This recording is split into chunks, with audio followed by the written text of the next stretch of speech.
Welcome to Sweden in Transition, the podcast that meets change makers in Sweden. In a world in need of urgent reinvention, they do or see things differently. I am Sonia Leman, and today I meet Sanna Ghotbi. This episode will be about participatory democracy.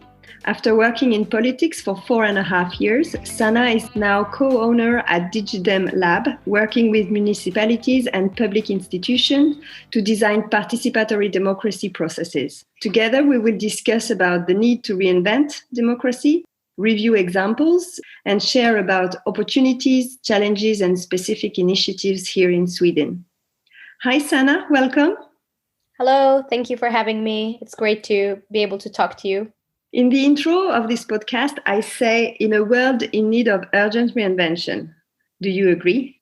Yes, I agree. I think that's one of the reasons why I do what I do, because I see that we really need to change the way that we do democracy, the way that democracy works, because evidently it's not working according to almost any country in the world. A lot of people feel like they don't have trust in government. A lot of people feel like that they don't have power and they don't have a say. And in most parts of the world, we see the same problem, which is that underrepresented groups that are minorities that have been historically discriminated against, still don't have as much power as the majority. So I think we need to test new ways. So for that, we really need to reinvent the work we're doing now. Before we move on, can you tell us a little about yourself, about what you do now, what you did before, but also how you got there and what drives your choices? Yeah, sure. So I became one of the youngest people, I think, entering into the Gothenburg City Council when I was 21. And that was basically because I thought that the way our city works today in Gothenburg isn't equal. And a lot of people they have less power, they have more difficult time in the job markets and the living situations and etc. So I really wanted to change that. And I was in the city council for 4 years. During that time, I saw with my own eyes the ways that local politics basically works and how problematic it is in many ways. I mean, I respect a lot of people that choose to enter into politics. It's not easy, but the system isn't created in a way that makes it easy or accessible for politicians or for decision makers to actually ask citizens what they need and to base their policies on the actual needs of the people.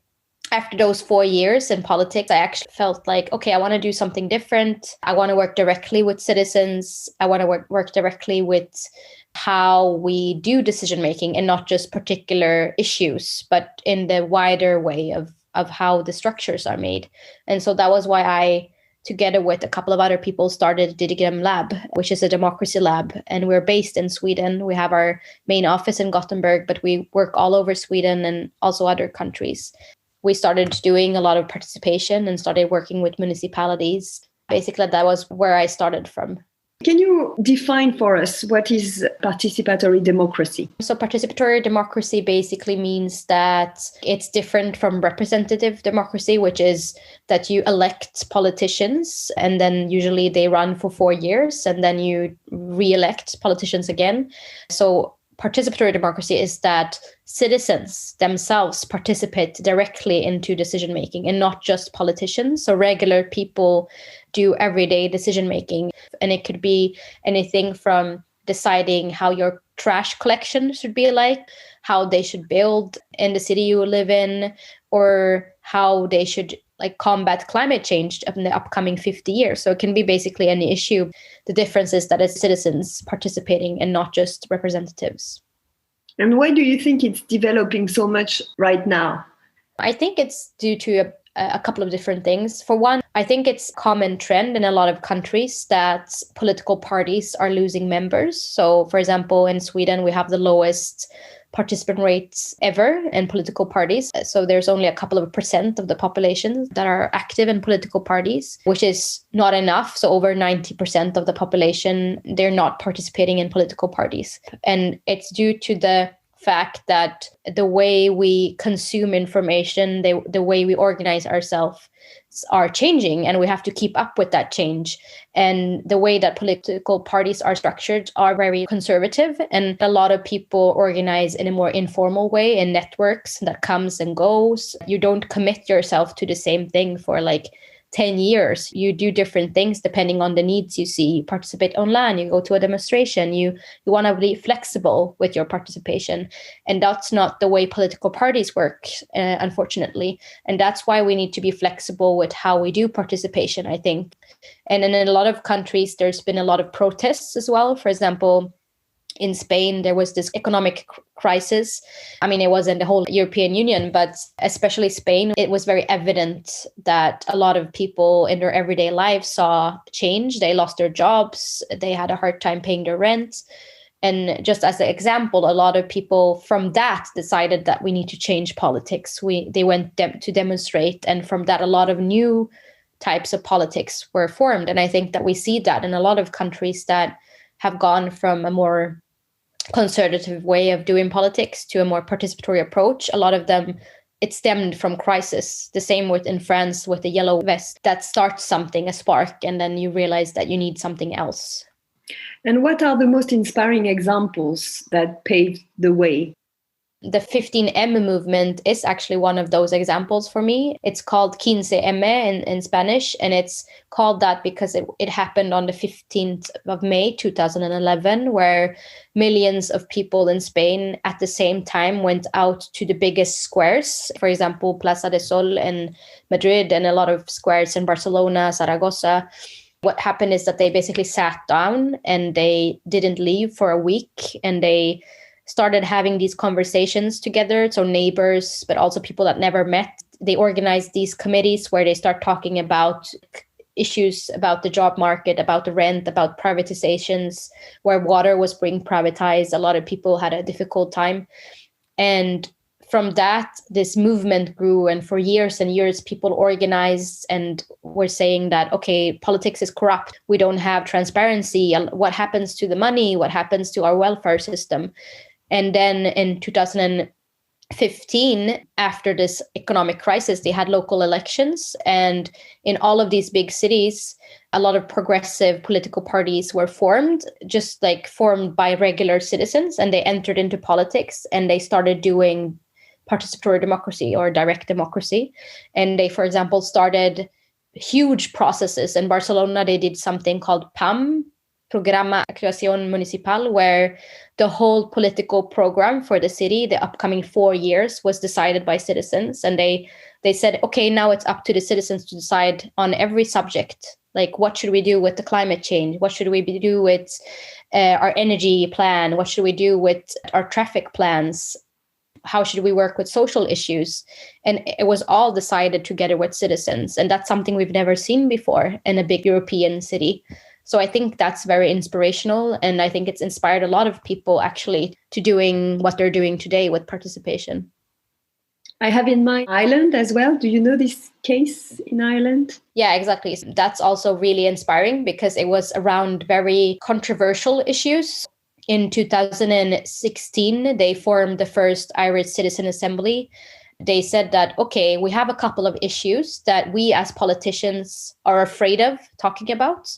For example, abortion. And abortion is an issue that they've never been able to really talk about in Ireland because it's so sensitive due to religious reasons. And so for the first time, they said, okay, we're going to select 99 people completely at random from all walks of life, from different ages, from different geographical points in Ireland, different professions, social class, and they're going to sit down and they're going to learn about abortion from a medical perspective, a legal perspective, and social perspective, and then they're going to decide what we should do.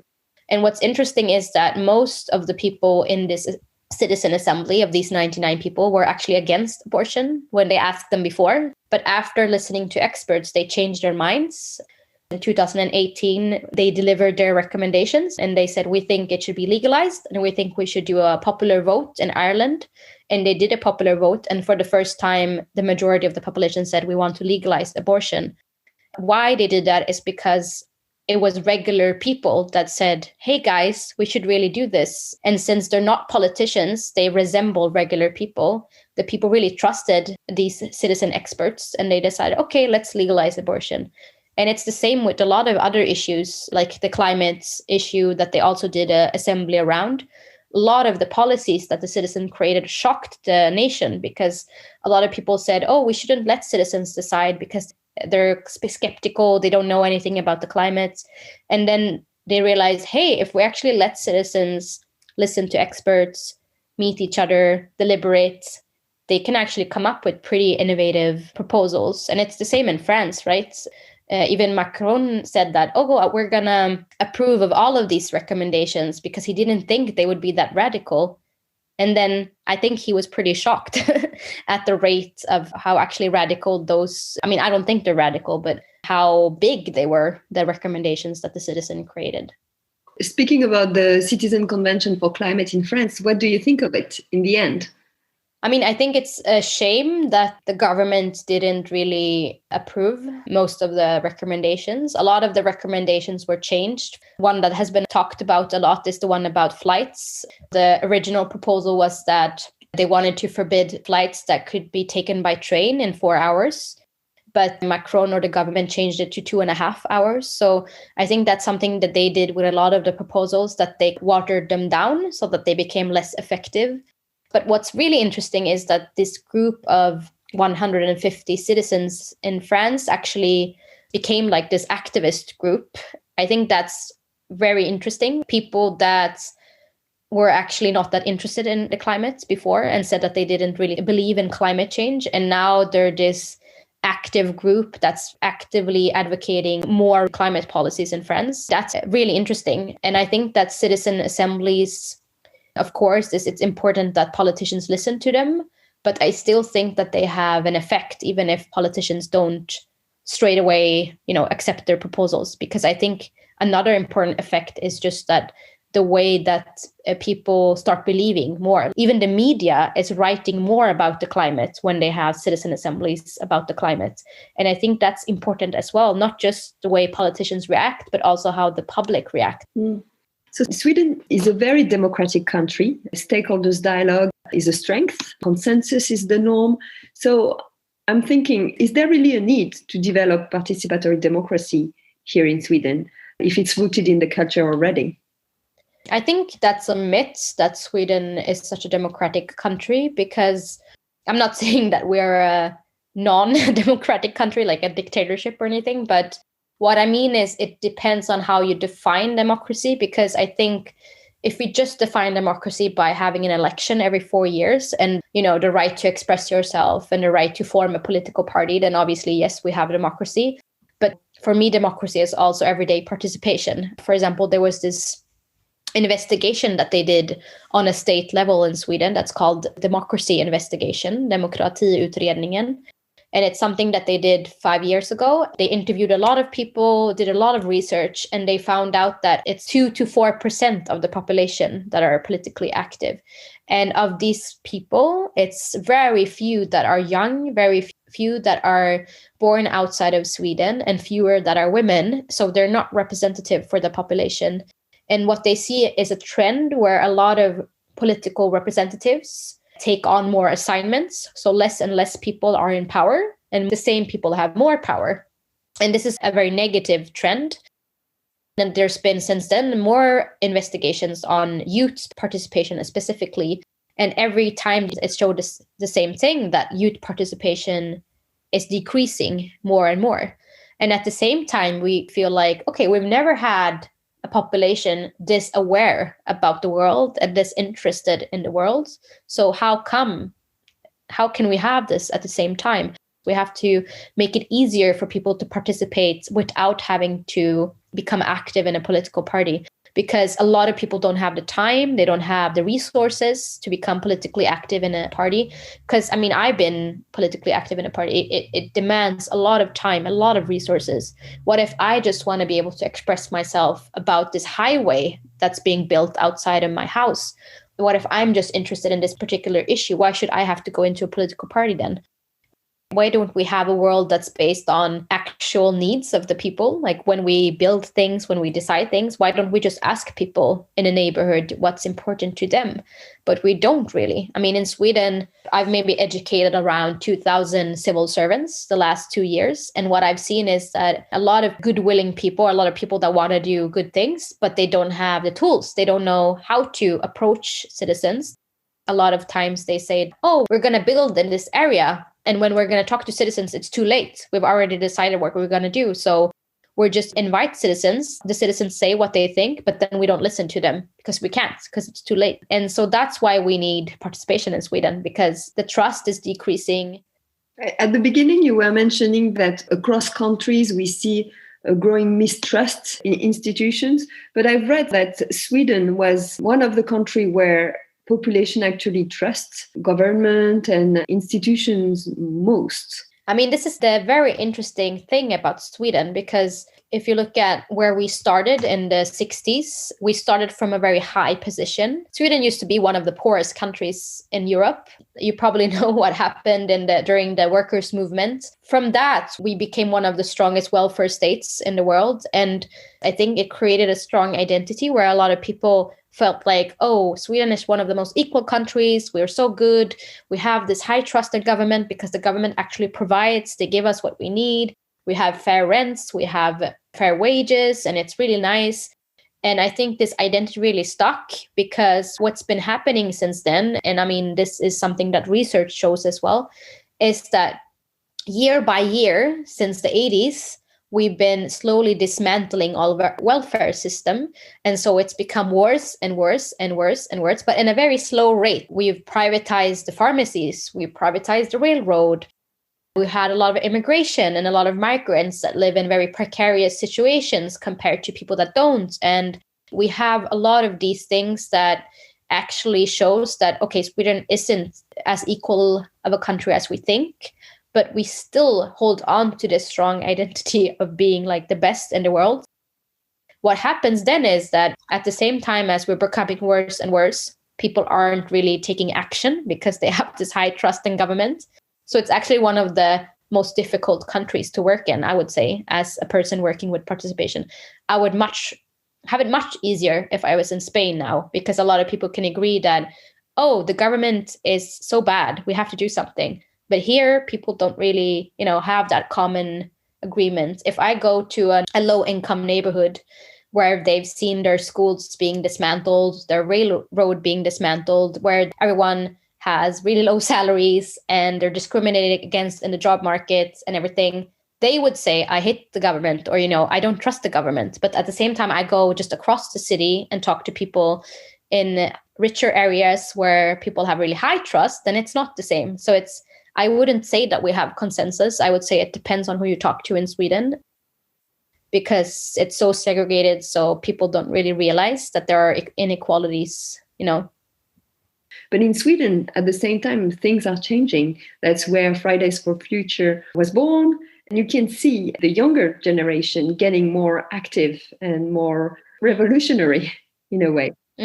I think a lot of people, in particularly the climate movement, for example, are very sick of hearing all the time that Sweden is the best, because it depends on how you measure that. If you measure the amount of things we dump in other countries, no, we're not that sustainable. But if you only measure what's done within the country, obviously, yeah, it seems like a sustainable country.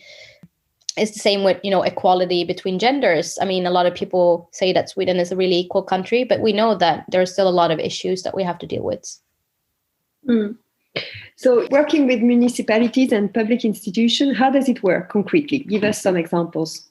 Usually a municipality contact us either because they have a very specific plan, like, oh, we're going to build something in this area and we want to involve citizens. How should we do that? Please help us. Or they can be more broad, that's okay, our politicians have said that we have to be better at participation.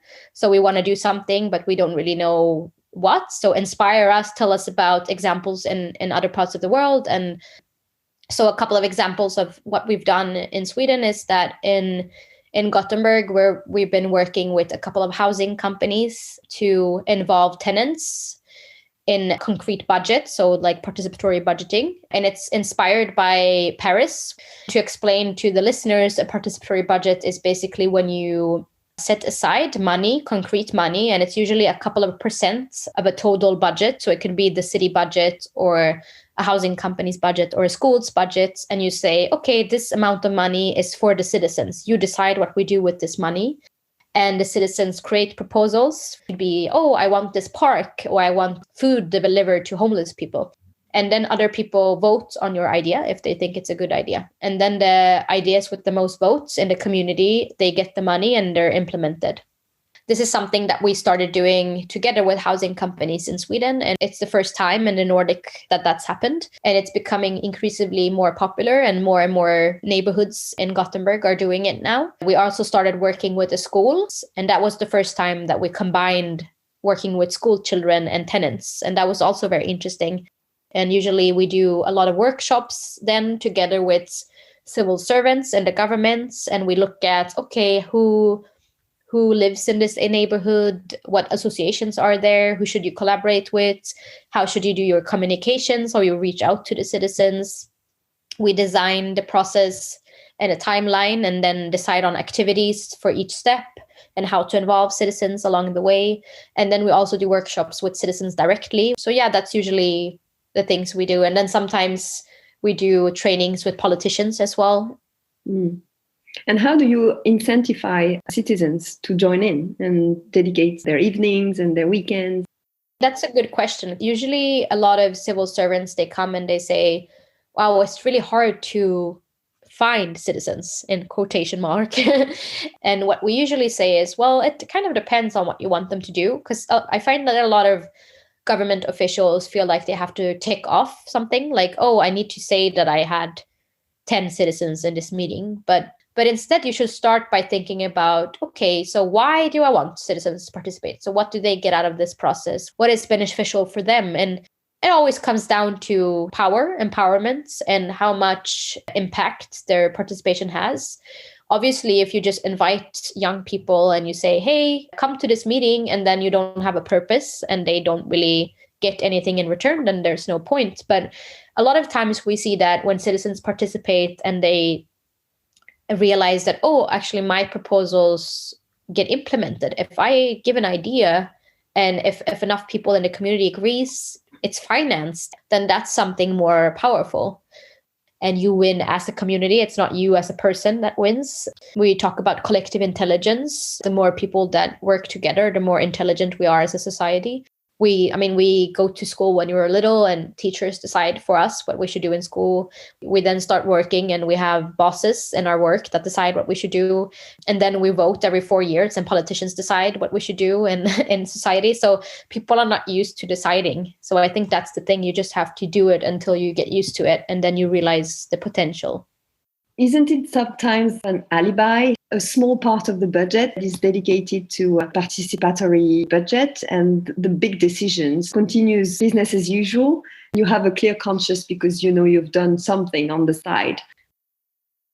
The same when you work with gender issues or racial issues, it can always be used as an alibi where you say that, hey, we have women here, so we're very equal, but it's not enough. Participatory budgeting has to be just one of the ways where you listen to citizens, and it has to be something that you do every day, continuously, in every single part of government. Otherwise, people are just going to lose more trust. I mean, I talked to people in Paris, for example, citizens that were a bit displeased because they had created these proposals and then the Paris government changed their proposals. What happens then is that citizens lose trust. So there's no point in doing the process if you're just going to take back what you promised. When you organize a process like this, what do you need to be cautious about? One of the most important things is to be very clear about all of the steps in the process that you're doing and where in this process do the citizens have influence. Look at Brexit, for example. The only time citizens came into that process when they were voting. So they were not part of deciding the issue. They were not part of talking about the solutions. They were not part of forming the agenda. And we see the consequence of that because people were not informed when they voted. I see that in a lot of cases citizens, they come in very late in a process. So that's very important to have civil society members be a part of a participation process very early so that they're actually part of formulating the problem, because a lot of times it's politicians or decision makers that say, oh, I think this is a problem. We need to talk about this. And this is the only thing you can talk about. In reality, there are people in the community that have completely different problems. And so then you're missing a lot. So that's important. And then I think it's important that the people that work on the ground, that they don't feel overrun, like this is something that comes from above and they have to do this extra and they already have a lot of things to do in their everyday job. And now I have to talk to citizens as well. You have to introduce it in a way that if, for example, I'm a park engineer, it's not I design parks and then I talk to citizens extra. It's you design parks. And while you design parks, you also have to talk to citizens to do your job better. It's a mind shift. It's a long-term commitment to engage citizens. And also other very important thing is when you want to do participatory democracy, you always have to think extra about people that are particularly marginalized or discriminated against, because people who have this history of being pushed out of the conversation, you have to really create these safe places for them. I mean, to understand that you as a representative of government always have a power position and that you have to do anything you can to equalize that power, I think. So you mentioned participatory budgets. Do you have a list of typical processes that you work with? I also talked about citizen assemblies. Within participatory budgeting and citizen assemblies, there are also different types. So for example, climate assemblies, and within participatory budgeting, you have school. Sometimes we do participatory urban plannings, and we have a really strong municipal law that says that you have to do a citizen dialogue when you do urban planning. That's something that we see a lot. And then we also do a lot of work right now around community organizing. It's more of a grassroots method. Black Lives Matter, they do community organizing. So basically it's that you work very closely with local communities to organize effectively either towards the government or any other decision-making body to show that this is the needs of our people, and you organize in different ways. So it could be anything from providing free breakfasts or training young people or providing educational programs. So it's we provide ourselves and then at the same time putting forward demands to the government. Martin Luther King was a community organizer. So what they were doing was that they were, okay, Black people are denied education, they're denied civil rights. So we provide it ourselves to the people. We do our own educational programs and our own programs to empower our community because the government isn't providing this for us. That's an example. Right now in Gothenburg, we've been working with young people from low-income neighborhoods, and they learn methods in how to listen to people's needs. And then they go out and they interview and they talk to people in the area and they take in their needs. And then it's meant to be like a long-term organizing strategy where you know the needs of the people, you create networks, and then you connect people to each other depending on their skills, and then you build alliances, and then you build long-term strategies for organizing. So that's also something that we do. And we do that with civil society organizations mostly, and not with municipalities. And what's your dream for participatory democracy in the future? There is an initiative right now in France called the Popular Primary to select the best candidate to the presidential election. I don't know if you've heard of it. And apart from that, internationally, there are intellectuals thinking about a more permanent way of doing participatory democracy with a third chamber made of citizens. So what's your dream for the future? How do you see participatory democracy becoming the rule? If I could dream, I would want participation to be built on basically 3 pillars. One is to have, because let's face it, we're not going to remove representative democracy. So I think that pillar still needs to happen, but we need to make it more accessible, because how it is today, not everyone can become a politician. It's not very accessible. And so we don't have representative politicians today. So allowing more people from different backgrounds to enter into politics. And my inspirational point for that is what's been happening in the US with AOC, Alexandria Ocasio-Cortez, and the squad that they have. It actually came from a movement called Brand New Congress and Justice Democrats, where they started to train people to become politicians, people that they say, you should be a politician because you have everyday experience, even though you don't have money and resources, we can help you. And that's something I believe in, training everyday people to enter into politics. And then the second pillar is the government. I think the government should start doing permanent participation, like you say, permanent structures where you have, for example, a rotational citizen assembly that changes every time, and then people do their service where they have to learn about a subject and then put forward proposals. And then a third pillar that's based on civil society and grassroots organization. You always have to have that as well. You cannot only have top-down governmental processes. You also have to have a strong civil society. And to have that, my dream would be for more people in Sweden to kind of wake up and realize that we're not in this perfect country. We have to organize, we have to demand things, we have to meet each other, to cross-pollinate over different movements, people that live in the suburbs, and organize every day to have access to equal healthcare and things like that. They should collaborate with old people that don't get any pension at all in Sweden, because we have one of the worst pension systems in Europe. There are so many issues. I think all of those three are needed at the same time. Better representation, better everyday participation, and better organizing on a grassroots level. And what would you say to people who don't feel legitimate? They don't feel that they're good enough to be in politics?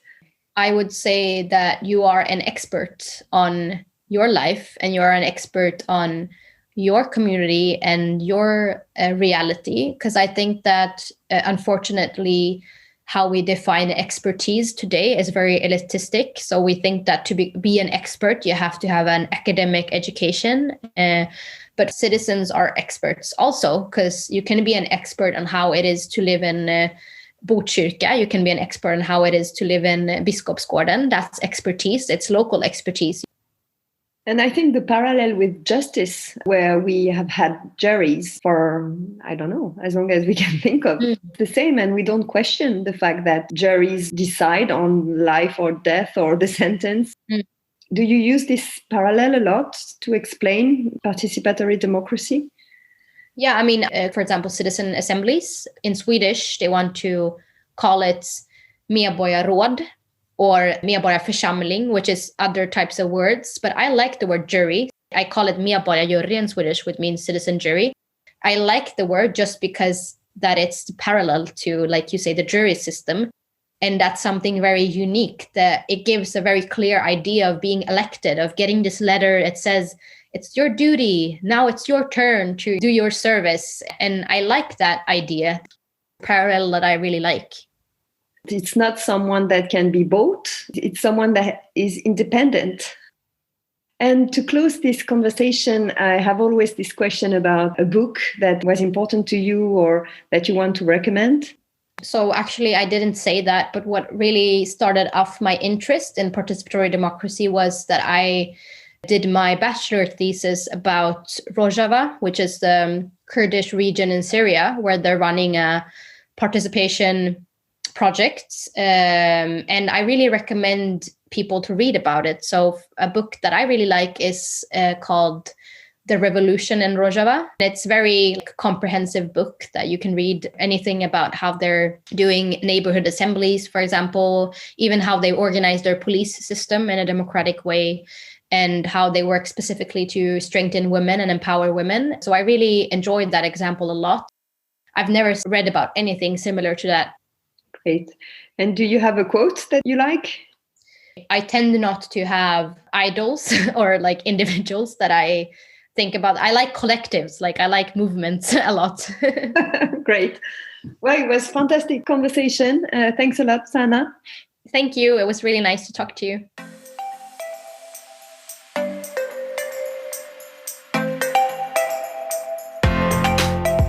If you like this episode and if you want to support Sweden in Transition podcast, the best thing is to give it 5 stars on Apple Podcasts and share it around you on social media. And see you soon for our next episode.